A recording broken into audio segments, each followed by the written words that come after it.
একেই বোধহয় বলে ঠেলার নাম বাবাজি।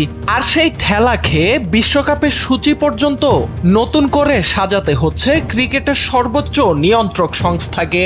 নিরাপত্তাজনিত উদ্বেগের কথা জানিয়ে ভারতে ম্যাচ খেলতে সাফ না করে দিয়েছে বাংলাদেশ ক্রিকেট বোর্ড।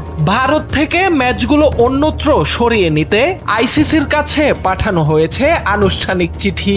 আর সেই চিঠি হাতে পাওয়ার পরই 2026 টি-20 বিশ্বকাপের নতুন সূচি তৈরির কাজ শুরু করেছে আইসিসি।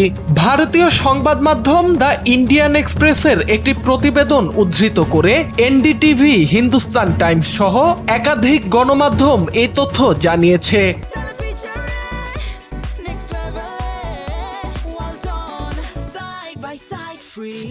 প্রতিবেদনে বলা হয়, আইসিসি চেয়ারম্যান জয় শাহর নেতৃত্বে টুর্নামেন্টের সূচি পুনর্বিন্যাসের উদ্যোগ নেওয়া হয়েছে।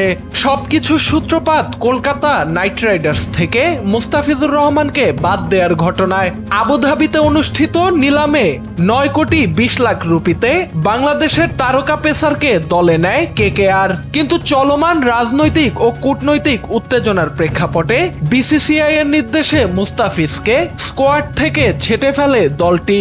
এর পেছনে ছিল দেশটির কিছু উগ্রবাদী গোষ্ঠীর চাপ। এদিকে টুর্নামেন্ট শুরুর আর মাত্র 1 মাস বাকি। এত অল্প সময়ে নতুন করে সূচি সাজানো আয়োজকদের জন্য বড় ধরনের লজিস্টিক চ্যালেঞ্জ হয়ে দাঁড়িয়েছে।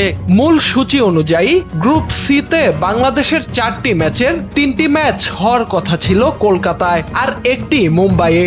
এখন সেই হিসেব পাল্টে যাচ্ছে। উত্তেজনার পারদ স্টেডিয়াম ছাড়িয়ে পৌঁছে গেছে বিশ্বকাপের ক্যালেন্ডার পর্যন্ত।